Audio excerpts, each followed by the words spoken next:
그들을 따르지 말라. 난리와 소요의 소문을 들을 때에 두려워하지 말라. 이 일이 먼저 있어야 하되 끝은 곧 되지 아니하리라. 아멘. 저희들은 지금 이제 예수님께서 이 땅에 사셨던 마지막 일주일 한 주간입니다. 그러나 그 한 주간이 온 세상을 바꾼 그런 한 주간입니다. 예수님께서는 이제 성전에 들어가셔서 대제사장들과 서기관들, 바리새인들, 또 사두개인들, 많은 무리 또 제자들에게 하나님 나라 또 복음의 진리들을 가르치시고 또 선포하십니다. 그런데 오늘 21장에 보면 그 마지막 한 주간에 아주 굉장히 정말 중요한 시간들입니다. 그 가운데 이 성전의 헌금함에 헌금을 넣는 것을 예수님이 보셨다라는 사실이에요. 그래서 21장 1절에 보면 예수께서 눈을 들어 부자들이 헌금함에 헌금 넣는 것을 보시고 또 어떤 가난한 과부가 두 렙돈 넣는 것을 보셨다. 이렇게 표현하고 있는데요. 당시 성전에는 성전 입구에 이 나팔 모양을 한 헌금함 13개가 놓여 있습니다. 그리고 거기에 동전이라든지 이렇게 헌금을 하게 되면 이 나팔이 소리를 내면서 이렇게 울려요.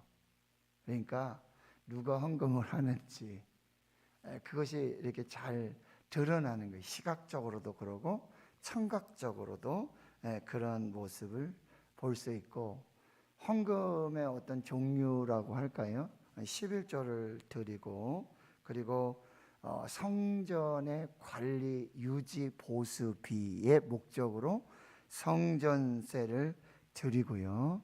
또 예배 드릴 때 하나님께 감사함으로 또 믿음으로 드리는 예물들을 드리면서 그렇게 성전에 들어가 제사를 드리고 예배를 드리게 되어진다는 거죠. 보통 제사장들이 그 헌금함을 관리하고 또 헌금함 앞에 있어서 이제 헌금이 제대로 이루어지고 있는지를 살핍니다. 그런데 오늘 본문에 보면 예수님께서 제가 봤을 때는 의도가 있으셨고 목적이 있으셨어요. 그래서 이 헌금에 대해서 귀한 교훈을 주고 계신다는 게, 그 첫 번째는 여러분 우리가 받아야 될 말씀은 예수님이 우리가 헌금하는 것을 다 보고 계신다는 거예요. 하나님이 보고 계시고 성령님이 알고 계시고 예수님이 보고 계신다는 거예요. 우리 교회 앞에도 로비에, 본당 로비에 헌금함이 있지 않습니까? 그럼 여기 보통 누가 있어요? 뭐 안내하시는 교역자들, 또 뭐 장로님, 또 안내위원들, 뭐 권사님들 이렇게. 그러면 보통 이렇게 예배 드리러 오시면서 옛날에는 헌금 바구니를 돌렸잖아요. 그러니까 그것도 뭐 말이 많고 막 그러니까 요즘 어떤 그런 시간들이 없이 헌금함을 하고 보통 자유롭게 이렇게 헌금하도록. 근데 여러분, 저도 그런 의식을 할 때가 있어요. 이렇게 헌금을 하다 보면 누가 날 보고 있는가 뭐 이런 거, 그렇죠? 그리고 저도 안내하고 이렇게 보다 보면 성도님들 오셔서 헌금하시는 거 보게 돼요. 이렇게 눈길이 가게 돼 있어요. 그럼 이제 여러 모양들을 봐요. 그냥 뭐 이렇게 하시는 분도 있고, 그렇죠? 또 봉투에 또 이렇게 하시는 분도 있고, 다양한 모습으로. 그리고 어떤 분들은 굳이 뭐 그렇게 안 하시고 주중에 이렇게 교회 다녀가시면서 또 소리 소문 없이 이렇게 또 하시는 분들도 있더라고요. 네. 제일 먼저 받을 것은 우리의 헌금하는 그 모습을 하나님이 보신다는 거. 성령님이 다 알고 계시고 예수님이 보고 계신다는 거. 그리고는 이제 여기에 굳이 뭐 이렇게 좀 이렇게 아주 대조적인 그런 헌금을 하는 사람의 모습이 보이죠.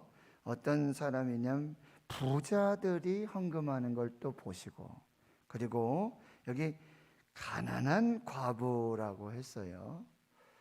대조가 되고 두 렙돈이라고 했는데, 당시에 이제 화폐의 종류 중에는 뭐 데나리온이 있고 드라카마가 있고, 여기 뭐 아사리온 또는 두 렙돈이 있는데, 이 렙돈은 당시 이 동전 화폐 중에 가장 최소 단위예요. 우리도 뭐 10만 원권이 있고 5만 원권이 있고 만 원권이 있고 5천 원, 1,000원, 뭐 500원, 100원, 10원, 뭐 1원, 그렇죠? 이렇게 아주 가장 작은 최소 단위. 그래서 당시에는 여러분 참새 한 마리가 뭐라 그랬죠? 한 아사리온이라고 그랬어요. 근데 이 렙돈은 그 한 아사리온의 8분의 1이에요.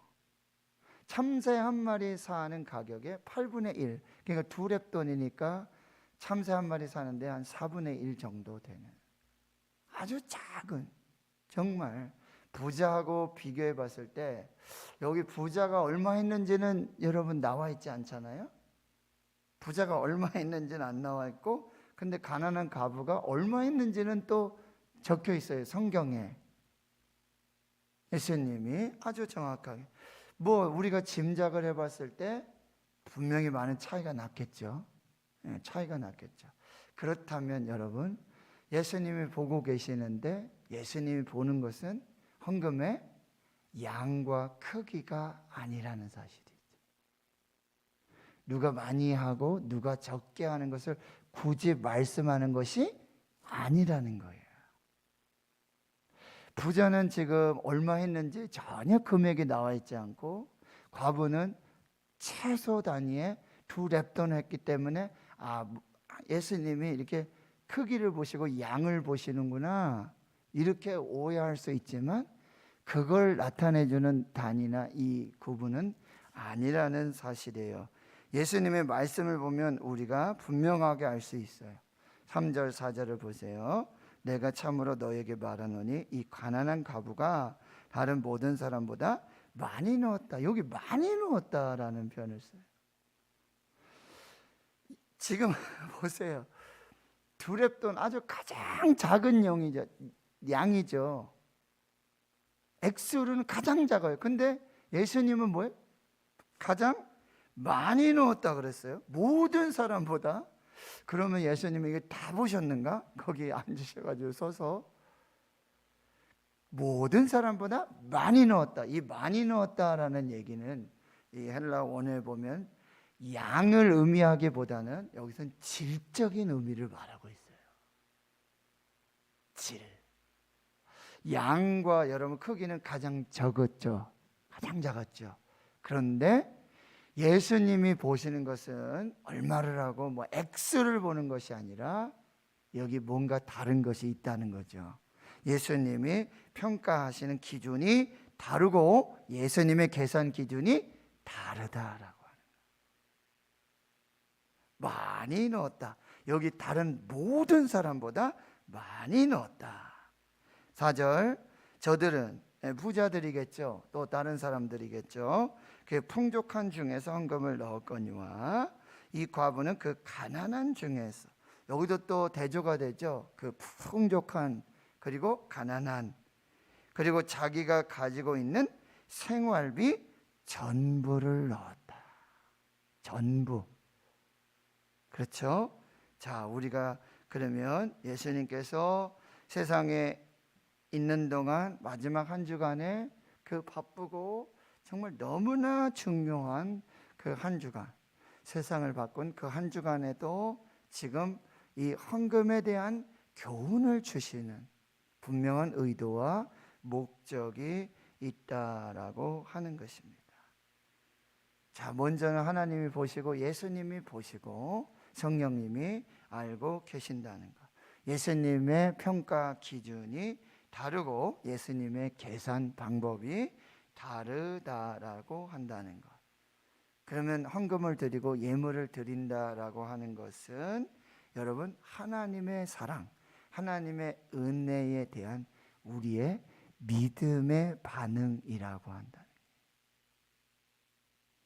하나님께서 우리에게 시간도 주시고 생명도 주시고 물질도 주시고 모든 것을 주신 것, 그것에 대한 최고의 사랑과 감사로 반응하는 것, 그 은혜에 대한 이 사랑과 감사의 반응이 우리의 드림으로 나타나고 있다는 거예요.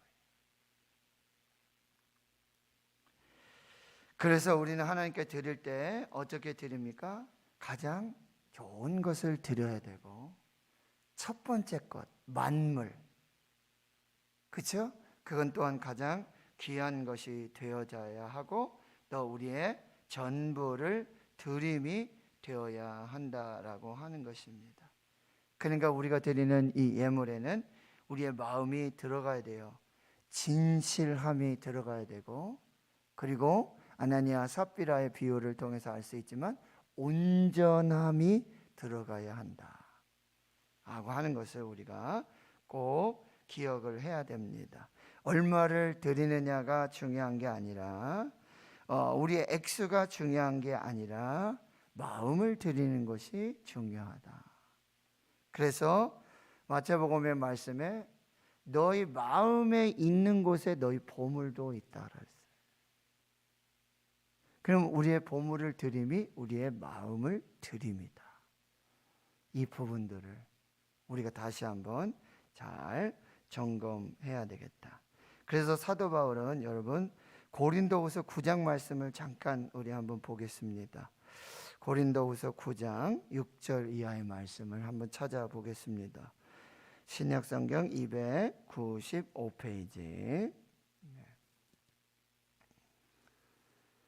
자, 고린도후서 9장 6절 이하의 말씀 제가 몇 절 읽어드립니다. 여러분 잘 하나님 말씀으로 받으시길 바랍니다. 고린도후서 9장 6절에 이것이 곧 적게 심는 자는 적게 거두고 많이 심는 자는 많이 거둔다 하는 말이로다. 갈라디아서 6장 7절 8절에 사람이 무엇으로 심든지 그대로 거두리라. 육체를 위하여 심는 자는 육체로부터 썩어질 것을 거두고, 성령을 위하여 심는 자는 성령으로부터 영생을 거둘 것이다. 여러분 많이 심으시기를 바랍니다. 많이 심으셔야 많이 거둔다라고 한다는 거예요. 7절 각각 그 마음에 정한 대로 할 것이고 인색함으로나 억지로 하지 말지니 하나님은 즐겨내는 자를 사랑하시느니라. 8절을 보세요. 하나님이 능히 모든 은혜를 너희에게 넘치게 하시나니. 여러분 이미 하나님의 은혜는 넘치고 있습니다. 넘치는 은혜예요. 우리의 드림은 이 은혜의 고백입니다. 하나님이 이렇게 은혜를 주셨습니다. 넘치는 은혜를 주셨습니다. 사랑을 주셨습니다. 갚을 수 없는 사랑을 주셨습니다.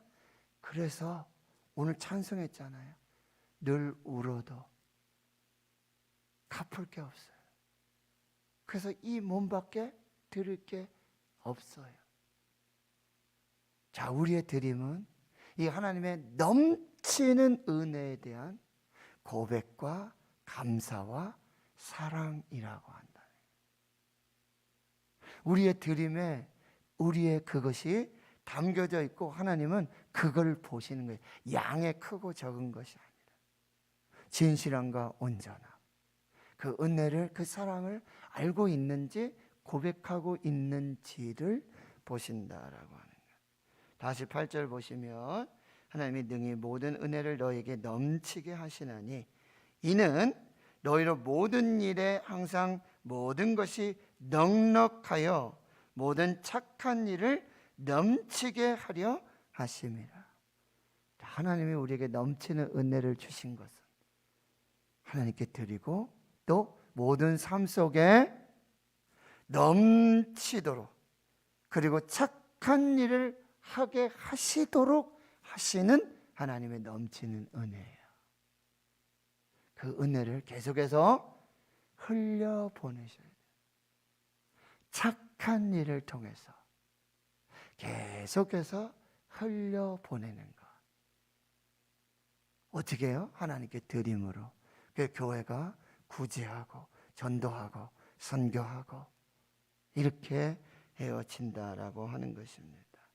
9절을 보시면 그가 흩어 가난한 자들에게 주었으니 그의 의가 영원토록 있느니라. 여러분 계속해서 흘려보내시고, 그러면 10절에 보세요. 심는 자에게, 아까 말씀드렸죠, 많이 심는 자는 많이 거두고 적게 심는 자는 적게 거두는데, 심는 자에게는 하나님이 주시는 두 종류가 있어요.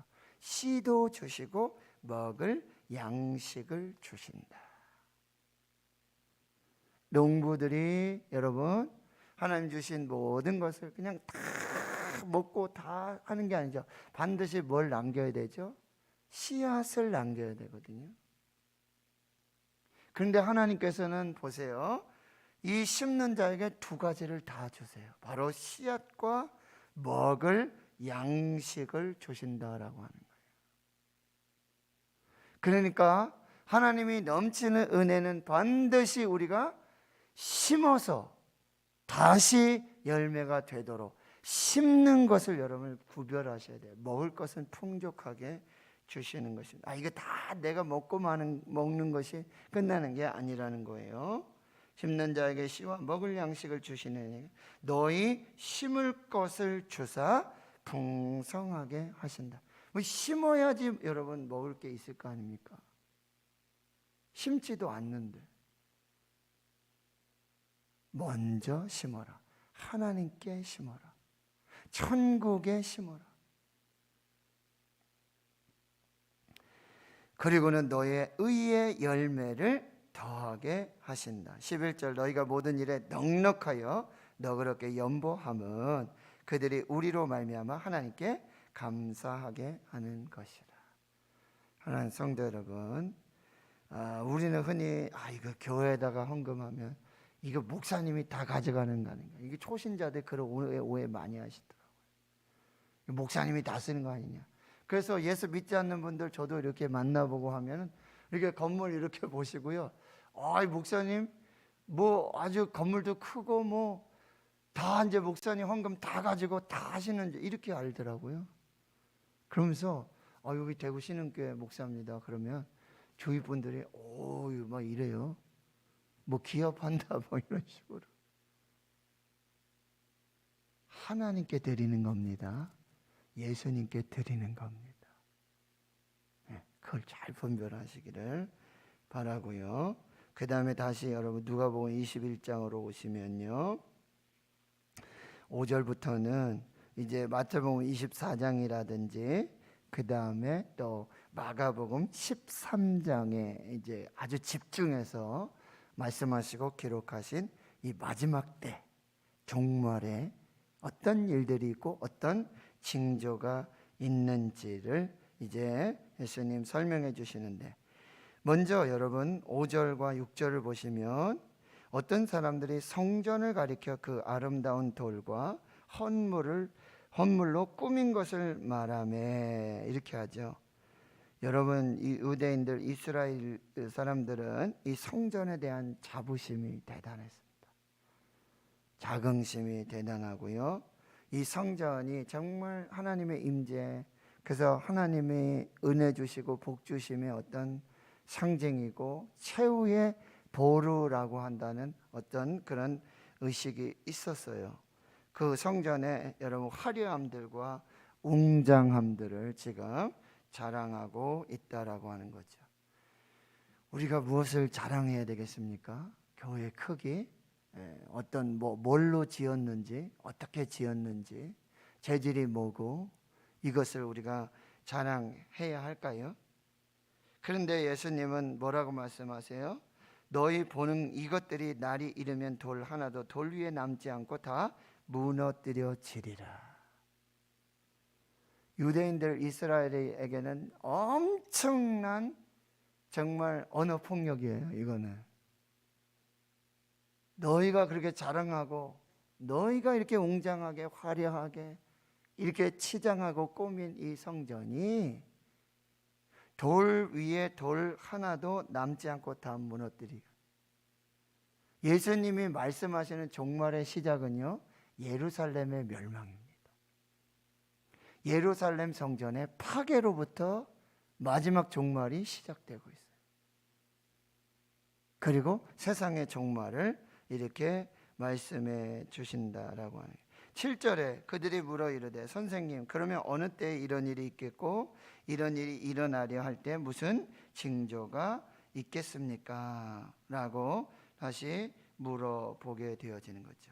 여러분, 저들이 예루살렘 성전을 그렇게 붙들고 예루살렘 성전을 의지하고 그들이 하나님을 의지하고 하나님을 붙들고 성전에서 말씀이 선포되고 예배드려야 되고 이거를 붙든 게 아니에요. 건물 붙들고 있는 거예요.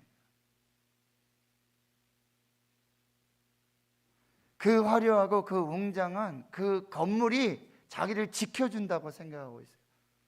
자기를 이렇게 보호해주고 자기 민족을 끝까지, 건물이 지키는 게 아니에요. 하나님이 지켜주시는 거고, 건물을 예배하는 게 아니라 하나님을 예배하는 것이고, 이들이 주객이 지금 전도되고 있다라는 사실이에요.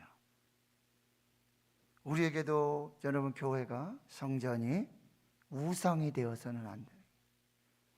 그래서 여러분, 구약의 선지자들이 이사야, 예레미야, 에스겔 계속해서 이스라엘 백성들에게 와서 했던 이야기가 뭐냐면 회개하라는 거예요. 회개하라는 거예요. 하나님께 다시 돌아오고 말씀으로 돌아오고 진리 가운데로 돌아오라, 이렇게 말씀하고 있다라는 사실이에요. 그러면 여러분, 오늘 8절과 9절에서 우리가 이 종말의 때의 마지막 때, 그러고 보면은 여러분, 이스라엘의 미래, 이 성전의 파괴, 성전의 멸망, 예루살렘의 멸망, 이것은 오늘을 살고 있는 그들의 선택에 달려 있었다는 거예요. 무엇을 선택하고 누구를 선택하느냐에 따라서 그들은 이제 심판과 멸망 앞에 서게 되느냐, 아니면 하나님의 은혜와 복과, 이렇게. 여러분, 신명기 말씀을 지금 우리 온라인 365일 이렇게 다 읽고 지금 여호수아 읽고 있는데, 신명기에서 이렇게 말씀하세요. 내가 너에게 생명과 사망과 복과 저주를 너희 앞에 두었다니. 이건 하늘이 높은 곳에 있는 것도 아니고 땅 아래 깊은 곳에 있는 것도 아니고 너희 앞에 있다는 거예요. 생명과 사망과 복과 저주를 바로 너희 앞에 두었다는 거예요. 먼 데 있는 게 아니라 너희 앞에 가까이 있다는 거예요. 이걸 너희가 뭘 선택하느냐에 따라 달려있다는 거예요. 우리의 선택에 따라 하나님의 복과 하나님의 생명인가, 우리의 선택에 따라 하나님의 저주와 하나님의 심판이 오게 된다라고 하는 거예요.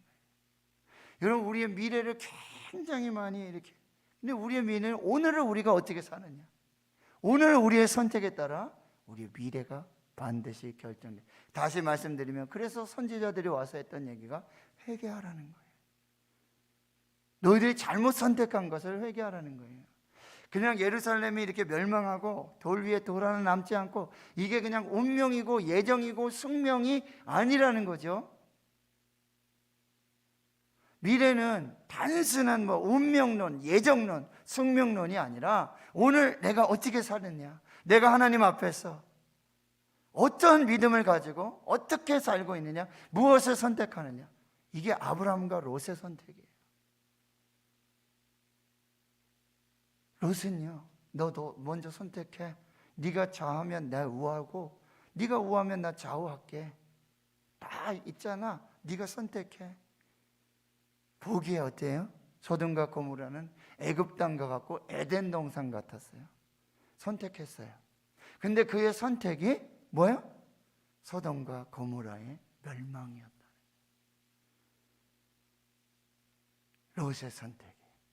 자, 오늘 우리의 미래는요, 오늘 우리의 선택에 달려 있다. 그럼 마지막 때 우리의 두 가지만 말씀드립니다. 미혹받지 않도록 해라. 8절, 미혹받지 않도록 해라. 많은 사람이 내 이름으로 와서 내가 그라, 때가 가까이 왔다. 두 가지 미혹이 와요. 두 가지 아주 집중적인 결정적인 미혹이면 내가 그라, 이게 뭐야? 내가 그리스도다. 마태복음이 여기도 그리스도가 있다라고, 저기도 그리스도가 있고, 근데 여기 있다 저기 있다 가지 말고, 믿지 말고, 미혹받지 말아라. 미혹받지 말다는 것은 여러분 정보를 지금 정보에 휩쓸리지 말라는 거예요. 거짓 정보, 여론. 그러면 뭐예요? 미혹당하지 않으려면, 거짓 정보, 여론에 미혹당하지 않으려면, 거기에 휩쓸리고 거기 하지 않으려면 뭐예요? 변하지 않는, 1.1핵도 변하지 않는, 천지는 변해도 하나도 변하지 않는 진리의 말씀을 붙들어요. 말씀. 세상에 이제 마지막 때가 오면 내가 그다. 그리고 때가 가까이 왔다. 여러분, 시한부 종말론 여기 종말론에서 다 뭐가요? 이단과 사이비가 나오는 거예요. 신천지. 지금 청도를 막 성역화하고 신격화하고 난립니다.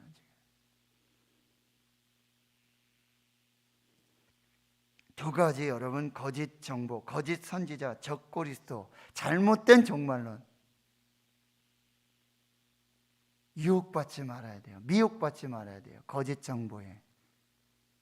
말씀 위에 서서 말씀 붙들고 구별하시고 분별하시고 통찰하셔야 합니다.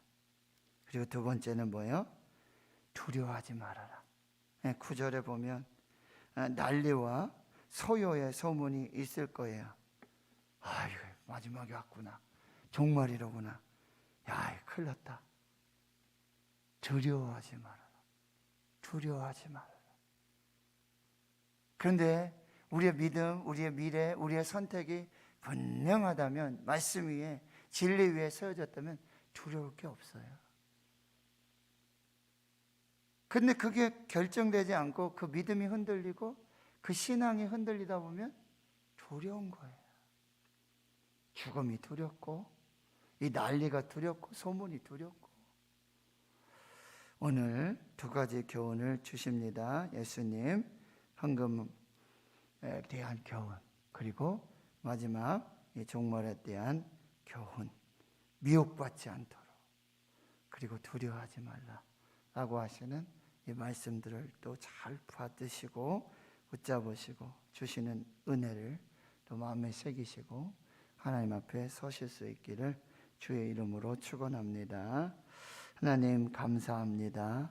오늘 우리에게 공평하게 동일하게 주신 한날, 그 첫 시간, 우리의 가장 귀한 것, 가장 먼저 우리의 전부를 이 새벽을 드리며 하나님을 예배하고 또 말씀 받고 기도하며 찬송하며 시작합니다.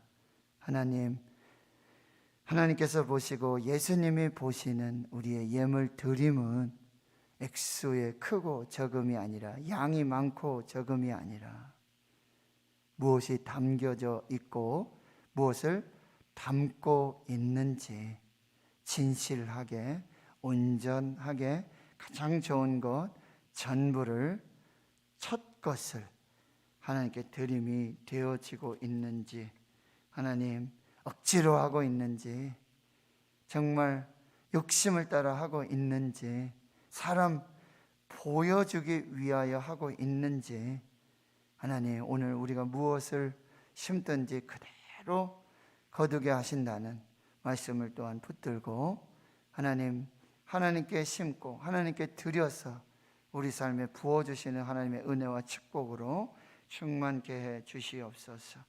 하나님, 성전이 우상되지 않게 하시고 예배가 우상되지 않게 주여 도와주시고, 이 마지막 때를, 이 종말의 때를 하나님 거짓 정보와 거짓 여론들 흔들리는 아버지 하나님 거짓 것에 적그리스도 거짓 선지자 미혹되지 않도록 진리의 말씀 붙들게 주여 도와주시고 두려움 없이 하나님의 은혜로 살아가는 저희들 모두가 되게 해 주시옵소서.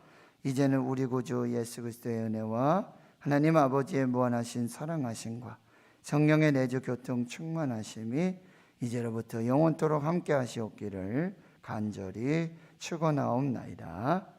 아멘.